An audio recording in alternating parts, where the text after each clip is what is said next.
Maestra Mercedes Salomón, directora de la Biblioteca Histórica José María Lafragua, un lugar dentro de la UAL que a mí me parece maravilloso. Es literalmente una cápsula del tiempo, es una cápsula, un lugar, un espacio, un santuario, no sé qué otros adjetivos ponerle, porque a mí me encanta. ¿Cómo estás? Bien, doctor, ¿cómo estás? Pues muy contento de platicar contigo, muy contento de que nos cuentes qué es la Biblioteca Histórica Lafragua. Hay gente en Puebla que, a pesar de que la biblioteca lleva, no sé, como 500 años, ahorita tú nos aclararás los números exactos, no saben que existe. Entonces, primero cuéntame qué es la Biblioteca Histórica Lafragua y dónde se encuentra.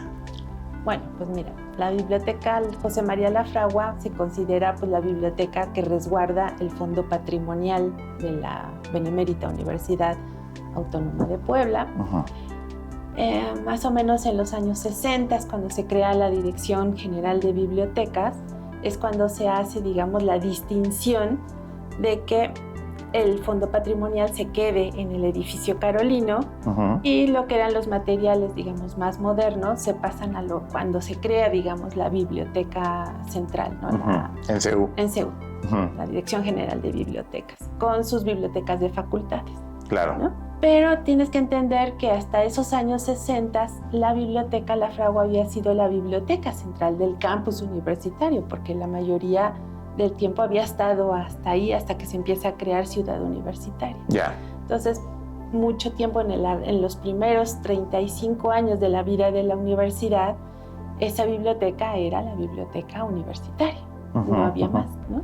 O sea, ¿era donde iban los chicos, los estudiantes?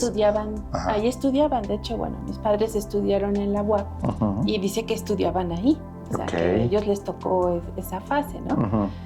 Pero ¿cómo empieza? Empieza, como tú dices, una larga historia desde el siglo XVI con los jesuitas, cuando ellos empiezan a crear sus primeros colegios.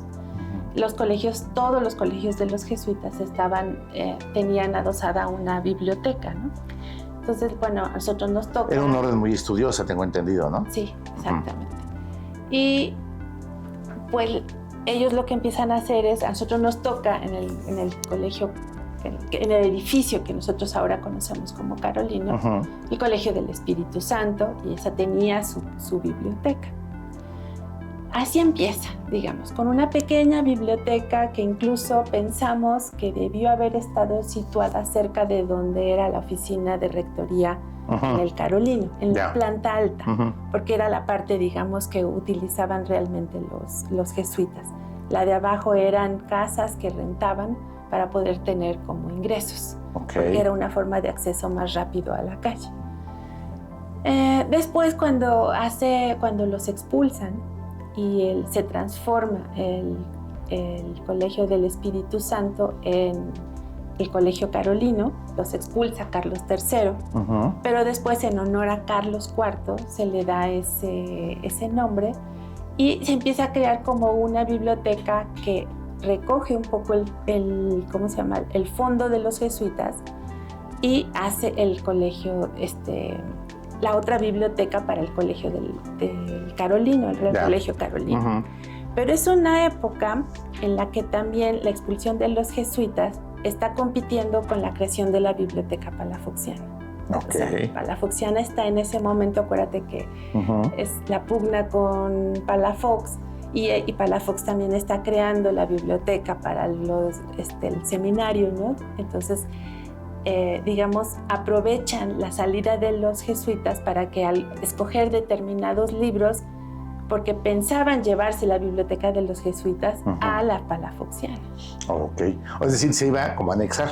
Como a juntar toda la colección, pero documentalmente todavía nos faltan, tenemos muchas lagunas y entrar a muchos fondos documentales para entender qué pasó, porque ni se fue, pero se fueron unos libros a la palafoxiana. Claro, como en todo proceso.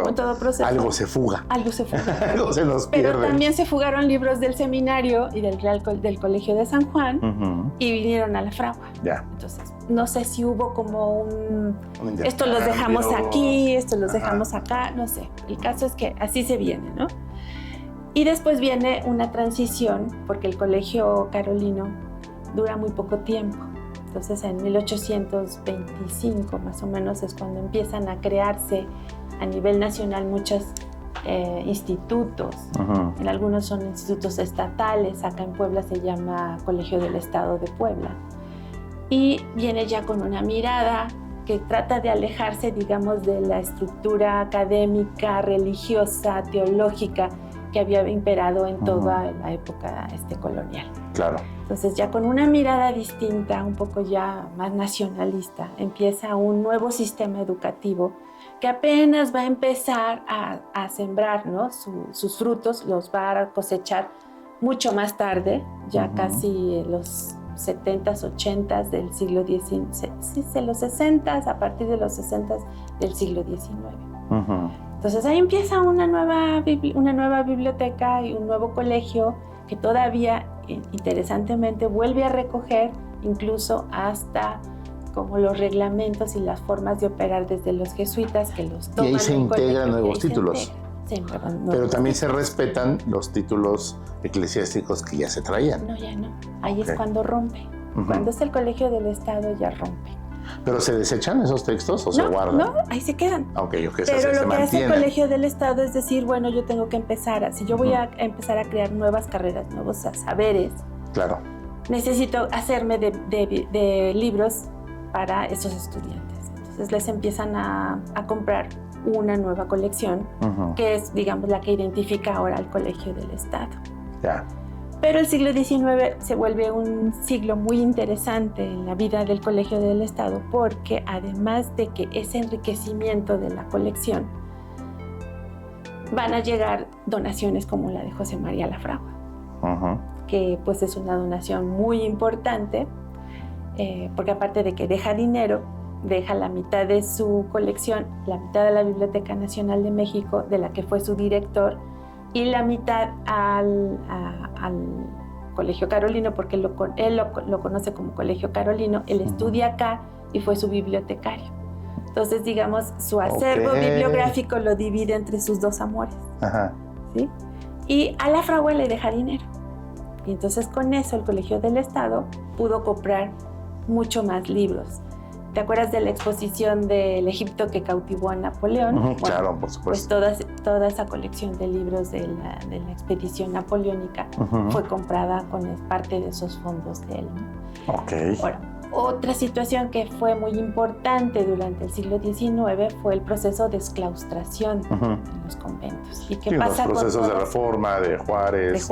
Sacar a todos los religiosos de los lugares donde habitaban, de los conventos o de los monasterios o de las abadías, para tomarlas como propiedades del Estado. Exacto. Y entonces, ¿qué hacen? Les quitan sus bibliotecas y ¿a dónde las mandan? A las bibliotecas estatales. Ya. Y entonces así es como entran de repente pues la biblioteca de los franciscanos. Y todo va a dar a Lafragua. Todo va a dar a Lafragua. ¡Qué maravilla! Padrísimo. Pero si te fijas es un choque porque está creciendo un Colegio del Estado en los años 60 que ya está mucho más solidificado del que empezó en el 25. Claro. Con nuevos saberes, con nuevas carreras, apoyando, digamos, tanto, por ejemplo, medicina, leyes, ¿no? Todas esas cosas que ya existían, pero también había un interés muy importante porque hubiera carreras profesionalizantes. O sea, gente que tenía un trabajo más técnico, no necesitaba tener, digamos, como una licenciatura, claro, pero necesitaba aprender dibujo, aprender algunas cosas, ¿no? Latín, inglés, porque se trataba de que hubiera más gente que dominara otros idiomas, ¿no? Hasta los artes y oficios. ¿sí? Claro. Ese tipo de cosas. Entonces, llegan esos fondos documentales de un sistema educativo teológico que pues no es tan atractivo en ese momento, sin embargo es una gran riqueza de fondo antiguo la que llega. La dejan un poco, vamos a dejarla en otro espacio, un poco ignorada, que de alguna manera la protege. Pero al menos ahí es lo que te iba a decir. Estaba. No se quema, no se desecha, no se regala, no se destruye como pasó en otros lugares del mundo. Se mantiene, se respeta. Por eso sabía la palabra respetar, no sé, se mantiene ahí y listo. Sí escogen, sí depuran, sí se dan cuenta que hay libros que son muy importantes. Y eso sí los integran, digamos, al acervo general. Los demás los dejan como, bueno, y cuando tengamos tiempo los catalogamos. Y sí hay documentos que dicen exactamente eso. Bueno, ya se catalogaron y se registraron tantos libros, pero los libros antiguos nos faltan. Como diciendo, bueno, luego los vemos, no tenían tanta prioridad, ¿no? Claro. ¿Qué le interesaba al estudiante del siglo XIX? Pues las ediciones recién salidas de Francia, de Italia, de España, que les servía para estudiar en ese momento lo que estaban cursando. Entonces, la atención principal estaba en esas nuevas adquisiciones que estaban llegando. Por eso el dinero de José María Lafragua es muy importante. Ya. Dentro de estos libros, tanto que se preservaron de las colecciones, digamos, religiosas que fueron llegando por este proceso de exclaustración que ocurrió en gran parte del país y de los acervos que se fueron adquiriendo, platícanos más o menos, dentro de los datos curiosos, yo así le llamo, que hay en la Fragua, por ejemplo, ¿cuál es el libro más antiguo que podemos encontrar en la colección? Bueno, el libro más antiguo que tenemos es un breviario romano, que es un manuscrito medieval que está hecho sobre pergamino. Wow. Más o menos está datado sobre 1353. No es una datación que nosotros hayamos hecho, la hace un experto medievalista, que es el que nos está capacitando en la catalogación de los manuscritos que tenemos. Y él lo data a partir de un calendario. Dentro del breviario hay un calendario y está puesto perfectamente bien como cuando cae la Semana Santa. Y por las lunas llenas es que él puede determinar más o menos la edad. Y por algunas anotaciones manuscritas que él pudo de alguna manera paleografiar, porque están también en latín, lo ubica más o menos en la zona británica. Entonces, ¿Qué tal es su estado de conservación? Increíble. Se mantiene bien. El pergamino es mucho más resistente que el papel, ¿no? Claro. Qué maravilla. Y digamos, ese es el libro más antiguo. Es el libro más antiguo. Hasta ahorita no hemos dado con uno más antiguo en todo México. O sea, que se consideraría el abuelito del país. Aunque no Estamos hablando que son unos 700 años, más o menos. De ahí tenemos en la Fragua libros incunables. Sí. Pero antes, platícanos, porque creo que para nuestro auditorio es importante esclarecer qué es un libro incunable. Porque de pronto se tiene confundido el término y se le dice incunable, al menos yo lo he escuchado así en el argot popular, aquello que es atesorable, pero no es así. Lo incunable es totalmente distinto y tiene características particulares. Cuéntanos qué es un libro incunable y si en la Fragua tenemos, ya nos dijiste que sí, qué tipo de incunables hay ahí. Mira, un incunable justamente se determina en la primera, se le llama por eso en la cuna de la imprenta. Surge a partir de 1450 hasta 1500. Digamos que se ponen de acuerdo en una fecha precisa para datarlos y decir, hasta este momento es un incunable. Un día después significa que no tenga las mismas características, pero no. O sea, es un tanto arbitrario. Es un acuerdo. Va a tardar. La verdad es que dependiendo de los países donde empezó la imprenta, en algunos países caminó muy rápido y se desarrolló la imprenta más rápido que en otros, y en otros durante mucho tiempo más mantuvieron el mismo formato de los primeros incunables. Los primeros incunables lo que hacen es van a repetir el formato del manuscrito, solo que lo van a llevar a papel con los tipos móviles. Pero en ese momento no están pensando en el libro como nosotros lo conocemos, con ilustraciones, con a veces las líneas, ¿no? Así como... No coinciden perfectamente los renglones. Casi siempre son de 2 columnas, ¿no? Sus capitulares todavía manejan el que dentro de la caja tipográfica dejaran el espacio para que el iluminador todavía pudiera llegar a iluminar la capitular. Claro. Ese es un proceso de transición, ¿sí? Le dejan marcada la letra en espera para que tuviera el iluminador supiera qué letra iba a y por ahí debe haber algunos que tengan el hueco, ¿no? Ay, por supuesto, porque ya no, pues, imagínate, no era lo mismo iluminar uno a que de repente te sale de la imprenta una edición de 1000 ejemplares. de que dependía del libro a quién lo conseguía y qué poder adquisitivo tenía para ahora pagarle a un iluminador que se lo hiciera. Y por eso de repente quedan huecos. Y por eso quedan huecos. Hay unos que quedan muy bonitos, incluso con capitulares con oro, con lápiz lázuli, y otros que se quedan vacíos. ¿Cuántos incunables tenemos en la fragua? Nosotros tenemos 18. 18 incunables, wow. Es un tesoro eso. Otra cosa muy interesante es que el incunable no va a tener la parte de las cuestiones legales como nosotros las conocemos. Tiene una portada, no se mencionaba el autor, se mencionaba a veces una cosa muy fragmentaria sobre de qué trataba el ejemplar, y eso es lo que se conoce como el incipit. Y luego en el explicit a veces sí llegaban a dar un poco de información de quién había financiado la inversión. ¿Que sería como ahorita el colofón? El explicit, sí, se le corta así. O el colofón también se le puede llamar así. Y normalmente los libros incunables te dicen el día, el mes y el año en que se termina de imprimir. Por ahí es que se pueden datar los incunables. Entonces es un modelo un poco distinto, por eso te digo que hay unos que van a empezar a evolucionar muy rápido. Por ejemplo, la imprenta en Venecia rápidamente va a empezar a meter el grabado en xilográfico en madera, para empezar a poner al menos, por ejemplo, la marca de impresor, para que se distinga que es un impresor el que lo va a dar, el que está sacando el libro. Y empiezan a hacer otro tipo de cosas, ¿no? Y hay unos que van a hacer las cosas, los incunables más humanistas, en donde ya va a haber una lectura así como nosotros estamos acostumbrados a leer, ya no en el manuscrito de 2 columnas. Ya nos dijiste cuántos incunables hay, cuál es el más antiguo. ¿Tenemos más o menos idea de cuántos libros hay en la fragua? Sí, más o menos estamos arañando ya los 100,000 ejemplares. 100,000 ejemplares. Ahora, la fragua, a veces la gente que paseamos por la calle Juan de Palafox y Mendoza, pensamos que es lo que ves en la puerta esta que está dando a la calle, a la Palafox, que tiene 2 entraditas como tipo iglesia. Entras, hay unas mesas muy estilo, no sé, tal vez del 19, de biblioteca, los stands, las estanterías con las puertas, y pensamos que ahí se acaba la fragua. Pero no. La fragua es dentro del Carolino, en torno al tercer patio, y ahí están clasificados los libros, están conservados. Y a mí me gustaría saber, Meche, ¿quién tiene acceso a ver esos libros? ¿Qué uso se les da? ¿Uso de investigación, museográfico, exposición? ¿Qué uso se le da a ese material? Y bueno, la pregunta es retórica. ¿Por qué es importante la preservación de los mismos? Bueno, son muchas preguntas.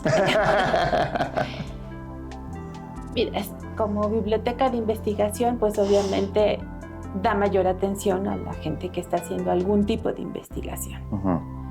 Pero no necesariamente son investigadores consumados. Estoy hablando también de estudiantes que están estudiando, no sé, literatura, historia, que empiezan a hacer sus primeras investigaciones. Su tesis es la primera investigación prácticamente que hacen. Entonces tenemos mucho estudiante que está haciendo eso, ¿no? También hay investigadores que trabajan por su cuenta, que no necesariamente están adosados a una institución, ¿no? Hacen trabajos, incluso para los investigadores tienen acceso. Hemos tenido periodistas. Sí, ¿público en general? Público en general. ¿Pueden ver los libros? ¿Pueden...? Sí, aunque con el público en general, más bien lo que los invitamos es a hacer visitas guiadas. Claro. ¿Por qué? Porque entonces nosotros les sacamos una serie de libros, conocemos la preferencia que tienen, y de esa manera tienen un acercamiento, porque si no tienes como mucha información, a veces el libro antiguo no es tan fácil de entrar a él. Claro. No está escrito en un español como el que ahorita usamos, ¿no? Entonces, o está escrito en latín, o está en latín. Claro. Entonces, pues, ¿de qué te sirve que yo te saque el libro si no lo vas a poder leer? Entonces, lo que más bien nosotros fomentamos, ese acercamiento, es con ese tipo de visitas. También lo que hacemos es que haya maestros que preparen, por ejemplo, una clase con libro antiguo. ¿Sí? Por ejemplo, tenemos un docente de la Facultad de Arquitectura. Él ya escoge sus libros y él da la clase. Y nosotros nada más estamos coachando manejo de los materiales, ¿no? Claro, claro. Es decir, es un apoyo didáctico. Es un apoyo didáctico. Para una materia, tal vez puede ser tipografía. Claro. Caligrafía, por ejemplo, él da mucho eso. Diseño editorial. Tú ves los libros antiguos, a mí me encanta, a mí me gusta mucho el diseño editorial. Y ves las cajas, ves los párrafos, el interlineado, el interletrado, las sangrías y los márgenes, las plecas. Exacto. Entonces es una verdadera maravilla, una chulada ver cómo lo lograban manualmente, ¿no? Una imprenta pues que se movía manualmente. Los grabados pequeñititos, los grabados a tamaño cuartilla, que se podían incluir en un libro. Yo estoy convencido que lo que tienen ustedes en la UAP es un tesoro, son muchos tesoros. Ya nos dijiste el número de tesoros que son demasiados. Qué bueno que se preserven, qué bueno que se dé a conocer. Creo que se deben de hacer más exposiciones al público para que sepan que hay. Preparar una exposición, por ejemplo, estoy pensando. Sí, las hacemos. ¿Cómo funcionan esas exposiciones? Pues realmente lo que nosotros hacemos es escoger un tema, tratar de invitar a un investigador que conozca el tema y que lo desarrolle a partir de nuestros materiales. Claro. No tenemos como un fondo, como museo, como para estar... Por ejemplo, de Napoleón, fue una exposición... De nuestros libros. Temática alusiva al Egipto que cautivó a Napoleón. Meche, para terminar esta conversación, se nos ha ido el tiempo muy rápido. Cuéntanos nuevamente dónde está la Fragua y algún medio de contacto por si algún investigador, algún estudiante, algún profesor, inclusive de una preparatoria, de una universidad, que no forzosamente sea la UAP, desea ir, desea hacer un recorrido, conocer este material, cómo lo encontramos la Fragua y cómo te contactamos para poder hacer esta vinculación. Pues mira, yo los invito a que visiten nuestro sitio web, es www.lafragua.wap.mx, porque es más fácil, ahí está un directorio, están nuestros teléfonos, está mi correo, está el correo de la coordinadora administrativa, que es la maestra Lourdes González Valderas. Le mandamos un saludote. Y pues con ella es la que se puede coordinar cualquier visita, ¿no? O tener información sobre los requisitos para acreditarse como investigador, que son muy sencillos. Ahí está toda la información. También nos pueden seguir en nuestras redes sociales. Estamos en Instagram y estamos en Facebook. ¿Cómo aparecen? Biblioteca Histórica José María La Fragua. Biblioteca Histórica José María La Fragua. Sí. Pues Meche Salomón, yo te quiero agradecer nuevamente por esta conversación.